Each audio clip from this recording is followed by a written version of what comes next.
Greetings to each and every single one of you. Thank you for your presence.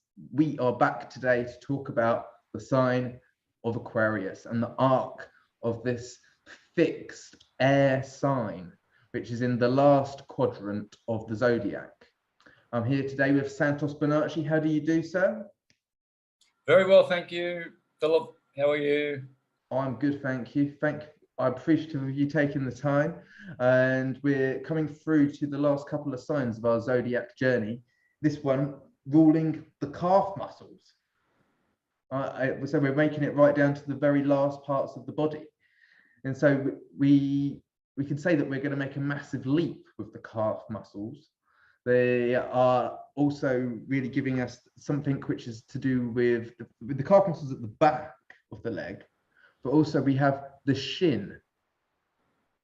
And so what can you tell us about the calf and the shin, Santos, and how this relates to Aquarius? Well, I guess that isolated part of the body will express the man standing. You know, the shins are pivotal in this. If the man has got strong shins and calf muscles, you know, then he can climb mountains and he can be stable. It's about stability, fixed air. So it's a fixed sign. And I suppose if you just isolate that part of the body, then you get the sense that Aquarius is about the man standing. It's a human sign, just like all the other air signs, Gemini and Libra. Virgo is the only full human other sign of any other element, and it's Earth.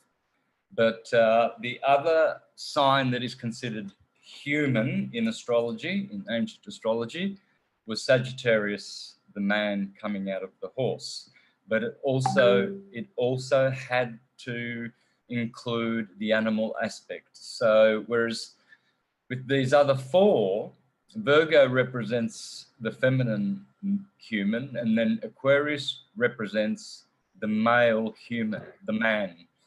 So, and in Chinese astrology, it equates with the monkey. So the way I've syncretized Chinese astrology with Western tropical is Aquarius lines up with is the man, which lines up with the monkey. So it's really opposite Leo as well, which is the middle of the summer. So we're dealing with the middle of the winter, but yet that middle of the winter is like prepare. It's not just about being cold and the middle of the winter. It also has to come in some kind of resonance of what will be. Although it's not a mutable sign, it will be preparing for the change, what will be the new season still. So all the potential lays in it. I like what you said, like it being pivotal. So it can go down and it can go up. It can go down and it can go up. And it's like when you said it, I thought of both a ballet dancer or even like, you know, like that holding the world above, because you've got such strong calf muscles. But it's not just the calf muscles that Aquarius rules. It also is like the vagus nerve, which is non-centralized. It's like this our origins, in the sense that it's a nervous system is built up through a lineage. So what I learn in my lifetime will pass on to my next genetic line. So they get the wisdom, in a sense, if I was knocked over, but if I become like a race car driver, I'd have particular reaction skills because of what I pick up on my journey. Or if I was a drummer, the same thing. So those things will get passed on through the geniosphere, if you will, or the which is ruled by Aquarius, like this vagus nerve, the central nervous system. Would you agree with this, Santos? I didn't know that Aquarius ruled the vagus nerve. But the thyroid, it's also like, because it's attached to this, like, which is the thyroid in the throat. But it's like it's interesting how this all goes down then with the pineal gland. I see that with the heart being Leo fixed and the throat being Taurus fixed and Scorpio being our genitals, and they're fixed as well. So they're all kind of about this consciousness. It seems it's got an extra that layer of depth to it. Yes, truly, for sure. I've attributed the 12 acupuncture meridian lines, the nadis, to Aquarius, and part rulership with its opposite sign, Leo. Sometimes some ancient astrologers attribute Aquarius to the circulatory system. Whereas the vagus nerve may actually, it's either Aries or Taurus. We know Aries, the cerebrum, rules the cerebrospinal nervous system. And then the cerebellum is sort of the motor nerves, but it also rules the endocrine system. So you'll find that I think the vagus nerve is mixed in with those two signs. That's what I didn't know, that Aquarius co-ruled the vagus nerve. So that's interesting. But definitely when you focus on the organs of Aquarius, like definitely it would have to do with the cerebrospinal nervous system, because Aquarius is about the man, and what makes him special is the nervous system. That's what makes man special from an animal. It's way more developed. We also have in the nerve ganglia, we have chakras, and we have 7, whereas animals only have 5. So these 2 extra chakras is what's elevated man, as Marcus Manilius says and puts it, that man is vertical because man is ascending to the stars, whereas the animals mostly walk horizontally on all 4s, because their consciousness is not upward directed. It's not ready for that part. Whereas Aquarius represents the man that is ready. It's the number 11. So, you know, he's got his match, you see. When you come to the number 11, now you have 2 1s, right? So the sign before, Capricorn, that was 1, 10. So you've gone from 1 to 2. So there's this massive, for a start, there's a doubling going on. You know, that number is a power number, and Aquarius has that power. They have the power of the number 11. And so when 1 is flanked by another 1, they are gregarious. They are friendly to each other, you see, and that's why Aquarians are friendly. They're gregarious because of that. That it's not really it's not really 2 in the sense of 2. It's 2 in the sense of 2 1s. You know, so this is why they really interact well with people in society, and they're friendly. They're good friends. So if you had like imagine if there was like a family of bears, you know, more feral than what we are, and they're all crawling around in their bear-like state, and then so they're just like with each other, and then suddenly they get conscious, so their clambering kind of comes a bit like they discover each other through one another, like these 2 1s which you're referencing. And so a bit like 2 magnets coming together, when they see themselves through each other, that is this state which you speak of. It's the conscious awareness that they are the same thing that they come across, which is the Aquarian state at its highest, most evolved level. And even in a sense, humanity has that naturally. This is what we are, even though we kind of forget it and don't act in that way all the time, frequently, very often. But the whole point is that we aren't feral like that. And so we discovered ourselves, a bit like even in a sense when Lady and the Tramp fall in love in the Disney, when they got that scene and they're like, oh, it's just like, if you sense the moment that consciousness arose, if you could say, from the pit of animal beings, which we could suggest that we once were, if you were just to depict this event, then it would be like discovering ourselves through one another's eyes, just like falling in love, but becoming conscious of who we truly are. And that is miracles, reflections of one another, the same sort of stuff. Yeah, sure. So you say it's the 11th sign, and you mentioned the star. So when you said that also originally, when I was thinking about it, Imagine if like Pinocchio, you had a puppet and and it was just doing whatever it wanted, this puppet, like a bear. But then you pulled the reins on the strings and it become vertical. It stood upright. It become conscious of itself rather than just crawling around, laying about. It stood up because it was pulled tight, taut by the stars that it's got in its head, in its crown. Yep.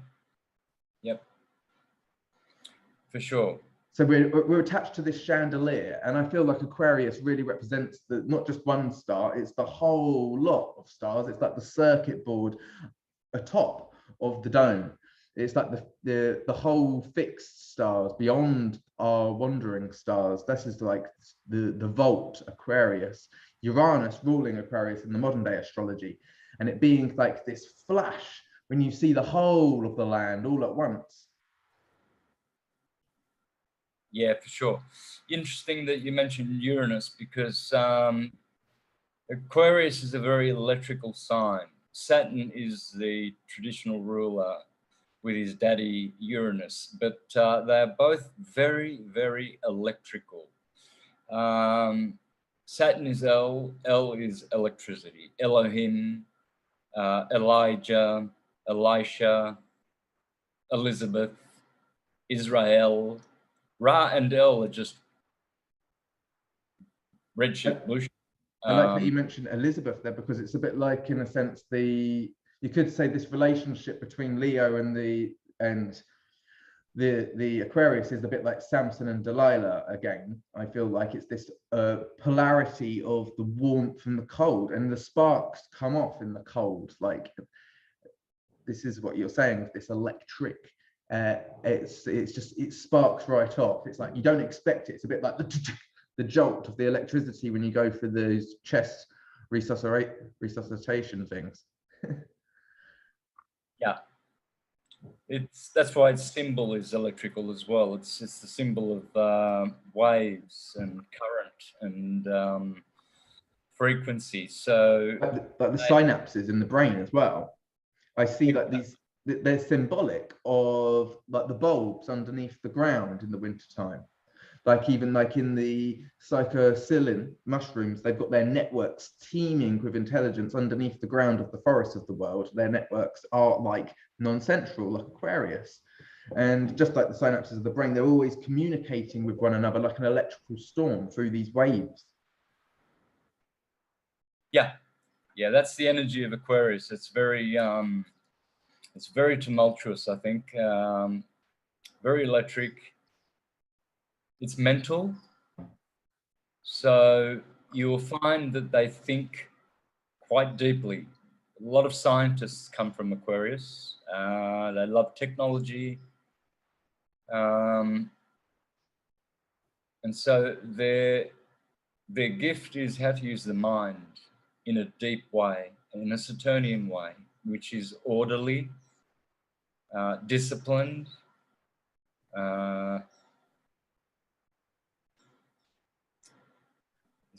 I guess it's more, I don't want to use a control, but more dominated sort of an energy where they will dominate, in their field mentally. You're very astutely correct, because like if you was to just go off into the modern day ruler with Uranus, it's like just pure chaos. You need to make it functionable. It needs to be kind of stern and strict with itself and disciplined, as you so rightly say. Otherwise, it's not going to be conditioned enough to be palatable for use. Would you agree with that? Yep, for sure. I'm the living embodiment of that, because it's a real practice. Like, I'll just go off piece like this. But like, you really got to bring it down, otherwise it's just like, that's useless. Let's make it functionable, and then it can be something for the collective, a component. Yep, very true. So Aquarians do very, very well in society. They seem to dominate there. Mentally, they also do domineer. Generally, they are involved in humanitarian things. You'll find that they're always there you know, supporting causes. As for friends, I think for me, they make the most loyal. Leo as well. Leo are very loyal. In fact, that leads me to what I was going to show the comparisons of Leo and Aquarius, because you always need to look opposite to understand the sign you're in. So with Leo, it's personal love. With Aquarius, impersonal love. I like that. So just to reflect into the impersonal love, is like some people will say, oh, they're cold, like what we said, like it's the middle of winter. But it's actually, if someone recognizes a friend isn't good for them, for instance, you could love someone, but they're an alcoholic, for argument's sake, you know, like, I just can't hang out with them because of their love for alcohol. So they will disconnect within reason because they know it's best for them, right? Yep. They might seem cold, but it's actually really smart, because if they didn't fully disconnect, then they'd be emotionally tied to that situation, maybe, or whatever have you. Yeah, their coldness is more akin to coolness. They're very cool, you know, like they make great actors. James Dean was Aquarian. All of those big names, I forget which was which. Like I think Humphrey Bogart was Capricorn. So the Saturnians seem to have a lot of great skill there in that area as well. But if you look up some of these, the classic actors of, say, the 50s and 60s, you'll see there those top 10, you know, there'll be quite a few Aquarians in there. They're cool because they've got this James Dean composure about them, you know. They're standing on their shins, calf muscles, and they're really good at they're good at sports, all about running around. Team player. So Leo is romance, philia, and Aquarius is friendship, agape. I like that. You could suggest that even when you say Leo is fear, Aquarius is the atmospherics. It's the background that actually supports the star, which is the focal point. And so that it is considered inferior to the star, but it's actually doing half of the work. Yeah, and you can really, that's a really good, a very good comparison of those two signs. Leo's definitely are always wanting to be romantic. You know, they're just, my partner's a Leo, it's triple Leo, Julieta, and she just like wakes up in the morning and she's in a romantic state. You know, she says poetry and sings all day long, but she's, you know, they're romancing. And then the Aquarians, you'll always find they're always looking for friends, and they're always, you know, wanting to do something for their friends. You know, they're just urging to have friendship. They're so gregarious. I don't think if they have busy minds, which a lot of them do, I don't think they're very good alone. I imagine they're not very good alone, like perhaps a Virgoan would be really good on their own, you know, sitting there like a hermit. But an Aquarian, yeah, they're too gregarious. So Leo is passion, Aquarius is detachment. There you go. There's your cool Aquarians. They are detached. So when we look at the fixed signs, we looked at this card before, and when we did another video, probably when we were talking about Scorpio or Leo or Taurus, because they're the fixed signs, and we see them in the corner of the world card.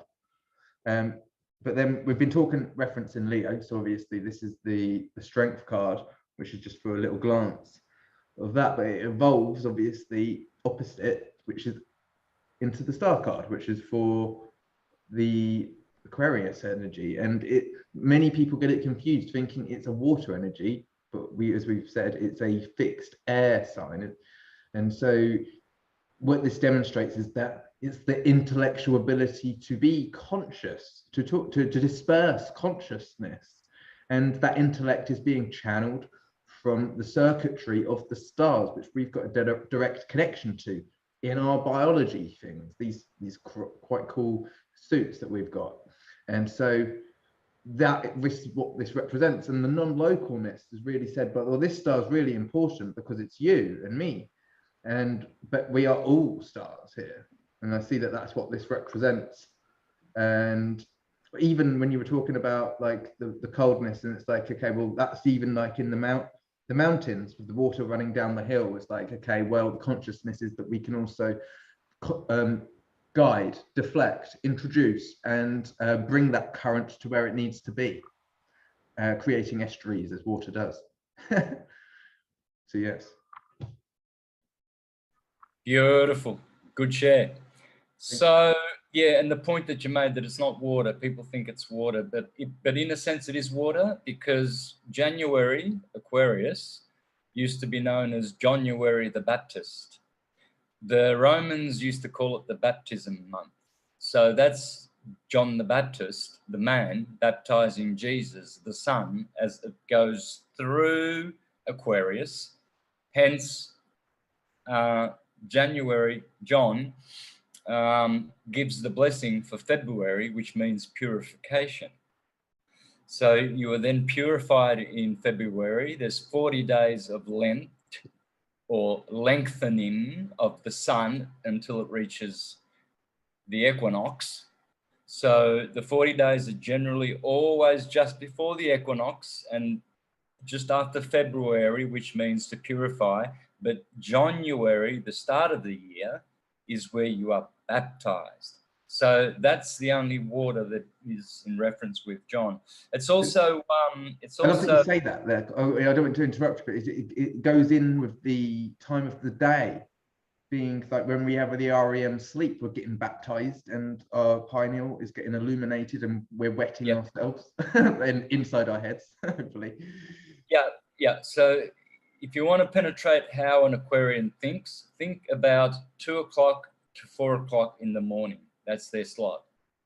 So think about that, all right? Most of us are really deeply in sleep. They're dreamers. So they, like Pisceans, they have a mental dream. You know, they're very, very, very aspirational people. They aspire, always aspiring, you know. They have these great aspirations. So moving on, Leo is monarchy, Aquarius democracy. So it's funny because we have like such a disbalance with regards to the conception of power, what is thought to be power, what is deemed to be power. People place things that are more inferior above themselves in this world at the current stage very frequently. And so in a sense now we're recognizing that this actually has to have a turn of events. Because it's so disproportioned. And we had this year the most energy in Aquarius in February since the 60s, and also the first great conjunction in Aquarius for 800 years. And so this is a very important time for revolution and turning of the tables and being kind of against the grain being that sunshine, that Leo energy, if you will. Yep. And it's interesting there, it says monarchy, because that's the moon. So Leo's ruled by the sun. But monarchy meaning in reference to the king. July and August, the August months, you know. This is when the sun is August. And August means holy, dignified, majestic, you know. And that's the king, the monarch. Leo, but whereas Aquarius is the people. It's about the people, you know, and they are in that crowd. Leo, the king and the queen. Aquarius, the people. There you go. Not just we say that the peepholes are a bit like, you say, if you've got a sieve, you know, like a kitchen sieve, and you shine a light through it.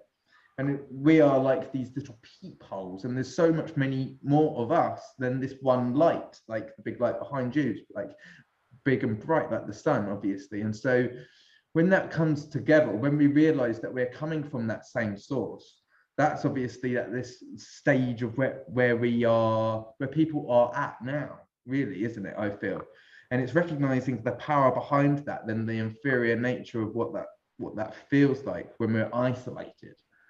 And so, in a sense, with ice melting, that's what it does, isn't it? It's at that stage when ice starts to melt, and it's like, oh, well, this is an impending change. What can one do with this transmutation of consciousness at this stage? Yep. For sure, for sure. So Leo is the center, Aquarius is the circumference. The parameter. And so what happens with Taurus is it churns, it whisks, it drags what is left out on the parameter into the central sphere, back into Leo, the heart, because it's bland. And no, I'm not saying that. I mean, the cream in the middle is fantastic, but you get used to it really quick. If you had cream every day, you get, sometimes I get really stuck in my ways and go to the same restaurant every day. It's no good. You need to be a bit diverse. Aquarius is exactly that. And so the diversified nature of people like, in a sense, astrologers, you don't find them very frequently in the center of town. You have to go to the nooks and crannies on the side streets. Mm-hmm. And it's eventually people in the center, they need astrology. They need astrologers, in a sense, the media. And so you drag, and for instance, artists as well, they're people from the sides, from the outskirts. And it's the people who are on these outskirts, the parameter, as you said, the circumference, that need to be whisked, dragged in, to bring the cream of the crop back to the central sphere of things. And this is Aquarius. No, well, Aquarius is the action that's necessary of Aquarius for the Aquarians. They might be out there and feeling like they're not worthy because they've become so isolated in their own concentration of seeking what's interesting for them. And that's actually so valuable and necessary component, like what now, for instance, like holistic food and all of the medicine which we give and all of the new technological advancements. They need to be scouted, these things, for society to develop. Yep, for sure. And it's interesting that Leo is the center, because it's the heart. Leo rules the cardiovascular circulatory system, and it's the core, the corazon, it's the center. And Leos are always centered. They do have that ability to be very, very centered in their hearts. And so this is like just to mention it, it's like a cool confidence. Yeah. Because they know that they can't get too hot and flustered, because that wouldn't go too well. But at the same time, it's like that confidence of knowing that that nothing's going to go so far wrong that it's beyond their control to maintain something. Yeah, they are also cool, as Aquarians are, but differently. Leos are cool cats, and whereas Aquarians are cool as in they've got the answer, even if they do go erratic. Everything, their whole image and their way of doing things. It's more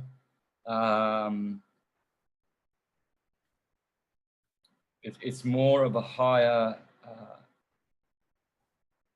criteria based way of doing things. It's more correct. Saturn loves correctness. For the better good of the whole. Yeah. Leo is the actor, Aquarius is the audience. Such a high level of integrity as well. So you might do something which undermines the self if it's really better for everyone else. Yep. The audience. Audience means to listen as well. So I find them to be good listeners, because they like to know. Knowledge is the motto of Aquarius. I know. So I find that they're always saying, I know that. Yeah, I know. Yep, I knew that. I know. Like, so if someone had a Leo sun but an Aquarius moon, full moon person, but if they did, they might say, okay, well, I love this line. I wrote this line. This is the line for me, as I'm the star in this play. But I know that the people prefer this, so let's do this. And I don't get to do that exciting thing, which I love, because this is better for the movie. It's better for the people to enjoy the play. Yep. And so Leo is the lion and Aquarius is the unicorn. So unicorn, again, represents a certain uniqueness, and I would say they are unique, as that they probably have the most complete human archetype in their sign. So Gemini, with the unicorn, it's like the evolution of the goat in Capricorn, in the sense that it's got this, and similar to Pinocchio, which you mentioned, is like the oculus, like this visionary component to self. yeah, for sure. And Uranus is also unique. Uranus is revolutionary, ahead of its time, unconventional, rebellious. People who have Uranus rising, like myself, are rebels with a cause. James Dean had Uranus rising. Che Guevara had Uranus rising.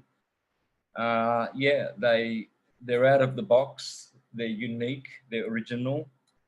They're ahead of their time, and they're very. So if you get like an idea, like it comes just like in a flash. Like, I've got an idea for instance, like a festival, and we all want to do an astrology festival, have bands and yoga, for instance.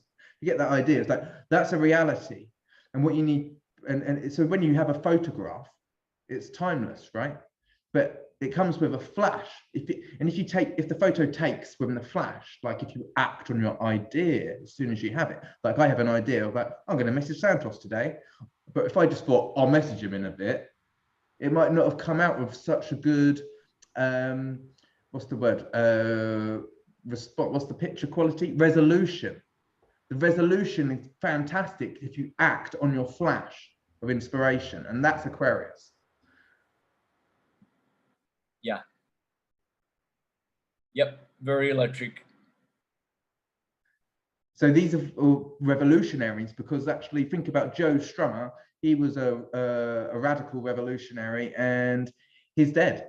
And so these people leave their mark beyond time. And they might be seemingly ahead of their time, as you say, when they first come out with their ideas. But the people, like people who wrote like Jurassic Park, or for instance, like these types of things, but they've etched their groove into the culture of the humanity.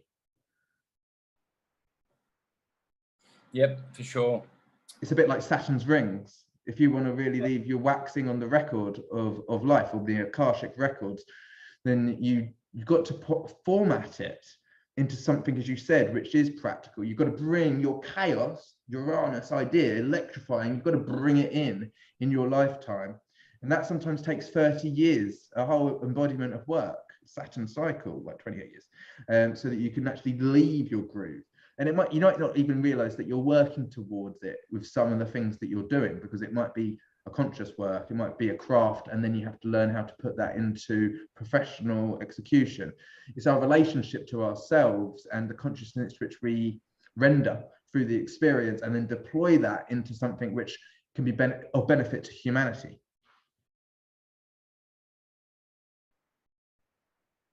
Yep, for sure. So the people who have Aquarius rising on the ascendant, this is what Firmicus Maternus in Mathesios says. He says, if the ascendant is in Aquarius, whatever the native attains will be lost and ruined. Whatever he seeks, he will lose again. But whatever he has lost, he will regain easily. He will do favors for many and help them with means of substance, but they will always be ungrateful. He will be in danger, great danger, so that his life is despaired of, but he will be freed by protection of the gods. Many men will attack him with fierce hatred. He will work with divine or religious writings and will be known to many for his good deeds. So that's pretty good. It's like all of the different touches. I mean, I really, when we're thinking about a stage show, I watch, well, my favorite things are music shows and professional wrestling, because there's so much that goes into making the stars look fantastic. And I really love the behind the scenes, like a documentary of how these people became stars. And it's their relationship with the Aquarian folk that make them spectacular, and that you can really recognize, because there's a vulnerability to being a star. The Leo energy, it has got a soft underbelly. It's a vulnerability to it, and that's what makes it so brilliant and courageous. But it's the support that is coming from the Aquarius archetype that allows that bulb to glow, that star to shine, that allows that flower to have the right components and substance for it to come out and bloom in the spring. And it's all there, teeming with life and potential, ready before you see it. And that's Aquarius. Yeah, true. That's a good point. Aquarius in the middle of winter is stabilizing the earth for a new year. It's kind of the last stable part of that death cycle of autumn and winter. And it's from those cold ices and the waters that pour down in January. From then on, the year is cleaned, purified in February. March means to march forward, because that's where right ascension of meridian Ram begins. And then April is to open, Aprile, to open to the new, brand new year. Go on. Yep, because the year was, March used to be called Primus, the first month in ancient Rome, and Taurus was Secundus, Gemini was Tertius, etc. That's why when you get to September, see, if you keep going, Cancer is Quartus, Leo is Sextus,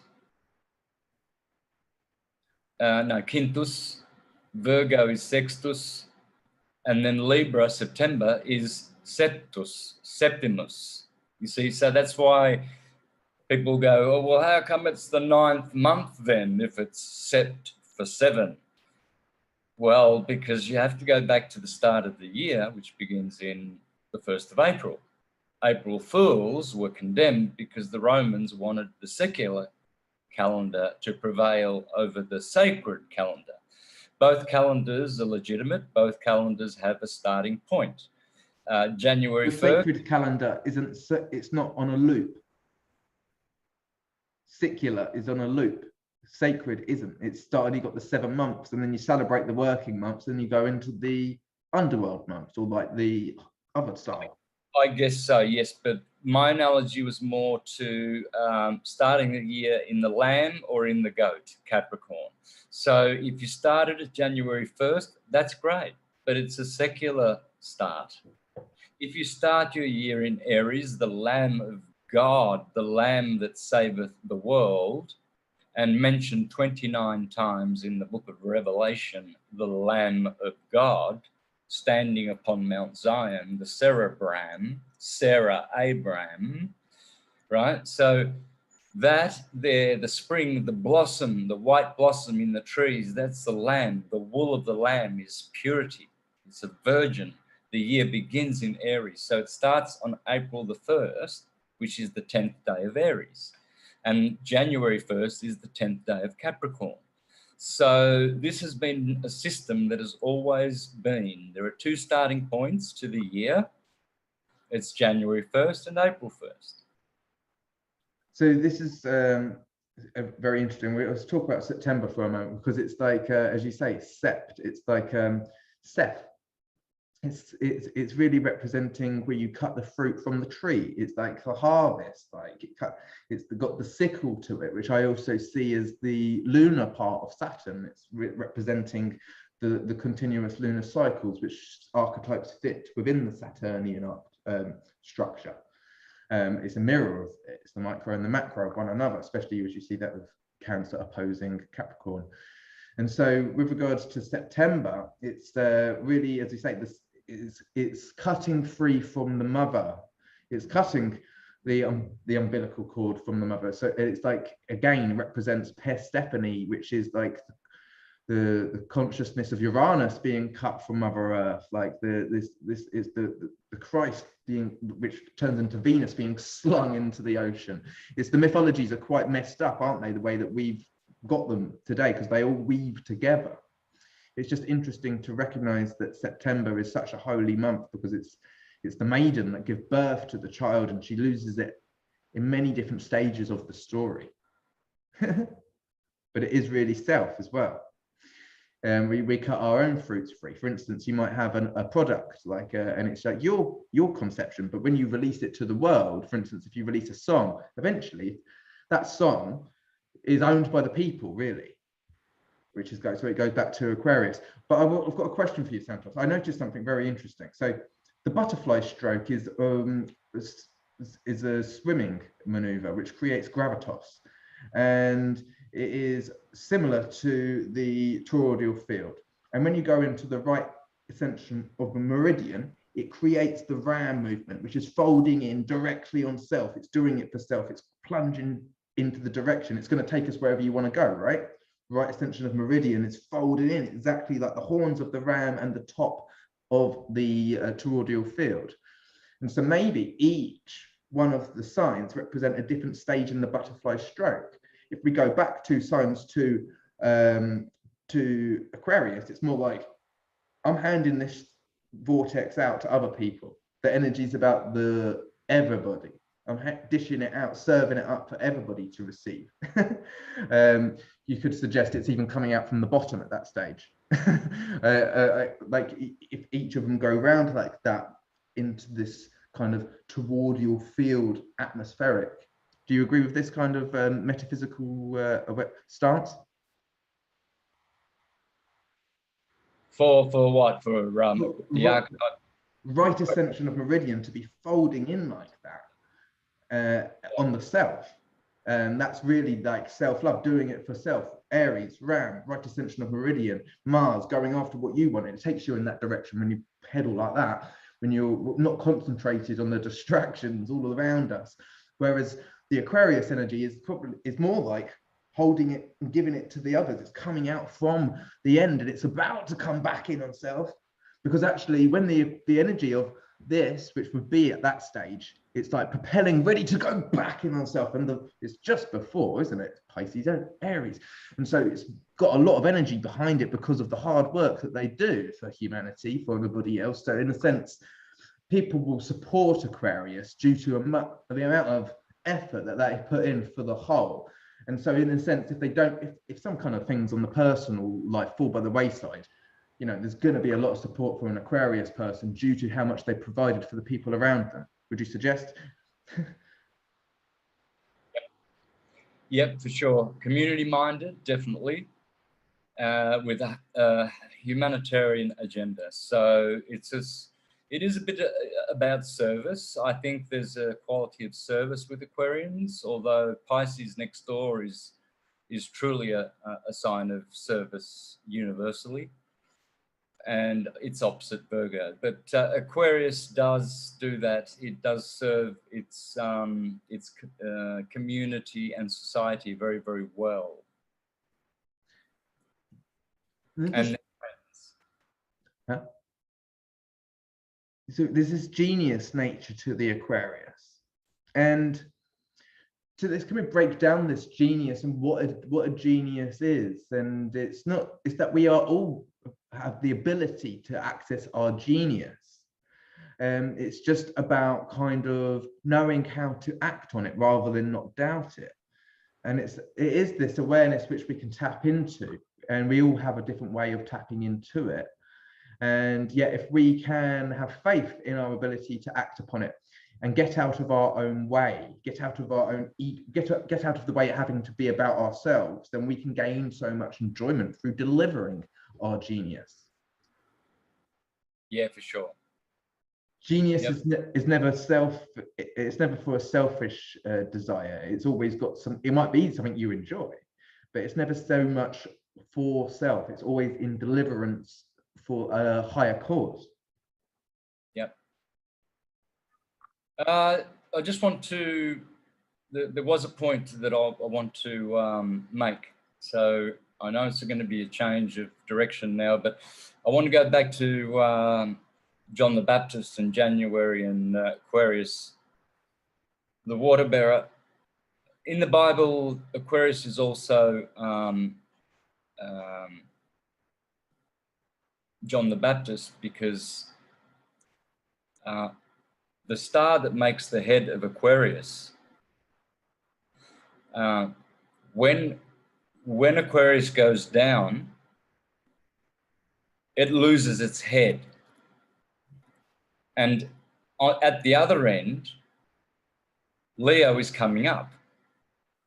So And Leo, would you say when does it go down? So you could say Aquarius goes down in another sign, like in Scorpio, when it gets dark, in the autumnal period.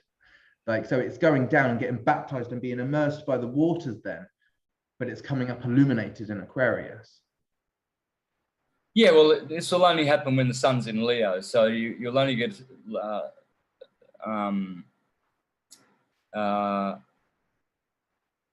you'll only see this when the sun is in Leo, and Leo is Herod.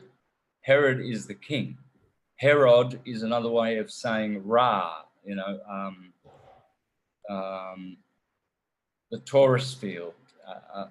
It's the king. Leo is the king. So what's the etymology of Herod? Like he the rod, hero. Just take the D off, and you've got the word hero, and the sun is the hero that beheads John the Baptist. So when in Leo in July, all you got to do next time July comes around, just wake up in the morning and watch Aquarius's head come up. So Herod is also he's the hour maker. He's the interceptor of power. Yep. He's the Lord.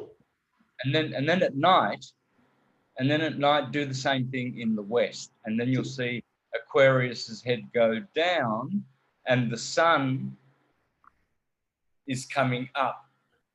So this is very interesting for the current time, because we have actually got by transit Saturn in Aquarius.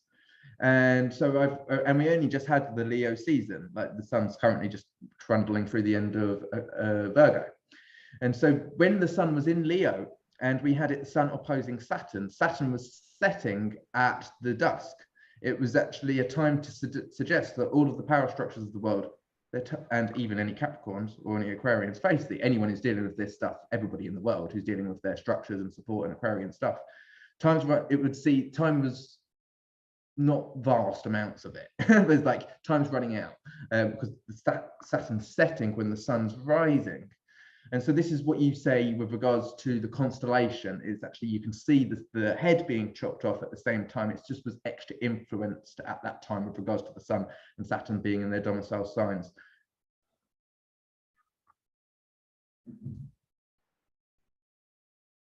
So you see the head exactly, being chopped off because every day. the sun was in Leo.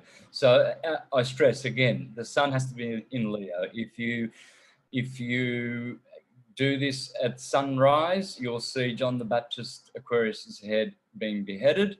And if you see it at sunset, then you'll see the head come up the other end. So this is always happening in July. That's why August 29th is the beheading of John the Baptist Day, because that's the end of, it's Virgo, but it's sort of the end of summer where Herod finally has his feast and the Virgin dances for him. And the Virgin says, well, will you please give me the head of John the Baptist? Well, that's happening in Virgo. That's on the 29th of every that's year. our sidereal sky, right? So we're talking about our seasons because we're talking about the tropical sky, tropical zodiac. But when we're talking about the observation of it, we deal with the sidereal sky, which is where we see it in Virgo.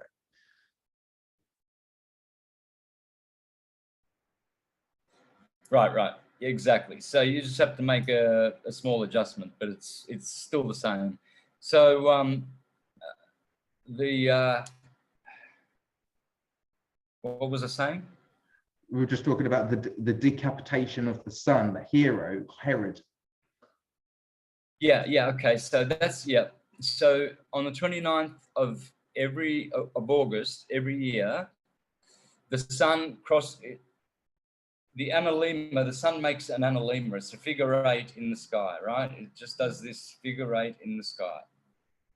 So Now, the bigger in the middle, the bigger when it crosses, as it goes down to the fourth. The bigger of the figure of 8 is that would be the Leo time, and then this little bit is actually the Aries and Libra time, and then the smaller bit the Aquarian time of the 8, or is it an equal sides on each? Because we got the You figure broke of up 8 too here. much, man. I couldn't understand that. The Amalina is here on the Leo card. And so it depicts the actual cycle which you're expressing. And the sun is at its fixed solar point in Leo. And then it comes, when it's actually doing this little kind of bit in the middle of the figure of 8, that would be like the Libra and the Aries time within our sky. And then it comes into Aquarius, the fixed winter, and it's in the other half of the figure of 8 depicted here in the cosmological procession. Is that correct? Yeah. Yep. It's so beautiful. Yep. Because that's like a pulley system that creates the torsion, that creates the traction. That is the whip of the whole system. That is the centrifugal nervous system. That is everything. That systematic pull from negative to positive energy, both equal, neither one of them inferior, just the words are our only way to describe such a thing. Yeah, for sure. And so this information is timeless. This information is only shared, non-centralized. You don't catch this on the BBC. This is only shared by the likes of you and I. And so the point of it is that it's only passed down. It's almost like an oral tradition, you could suggest, because the things that are within the systematic nature of things, traditional things like that become context and Saturnian, this is like Saturn inside the ring, then they are more like, we'll tell this through a guise or through a motto, like a Bible or something like that. Something which is going to disguise it beyond the surface level for human consumption. We want people to work for the fruits of this kind of intelligence and awareness, or discover it through their own exploration. So this information is set from beyond the boundary, set from beyond the scene. This is something which is only channeled or shared through community, through congregation of stars that see one another, through the people who have awareness to build schools like yourself and bring together community and connect one another with other astrologers or secret school teachers. And so it's a devotional kind of language of awareness, which we kind of see that is brought beyond time. As I say, it's timeless information. Absolutely. And what a nice note to end on. Well, thank you so much for connecting and sharing this. I appreciate your timeless time and taking the moments which are so valuable to be able to share this with our audience. How are you going to spend the rest of your day, Santos? What's going on for you at the moment? I'm going to be having a call with all the instructors of the virtual academy. We're going to get on a call and have our first meeting. Really exciting. I'm really pleased to see these things coming together, because you acted on the flash of inspiration. It's coming together, and these things come together quicker than what we can perceive. So who's to say what kind of developments we'll be leading with in the new spring as more and more opportunities come about through having acted on this inspiration. Exactly. Right, thank you everybody for watching. We'll be back with Pisces in a not too distant time from now. Thank you for your presence. You are appreciated. Have a fantastic selection of moments.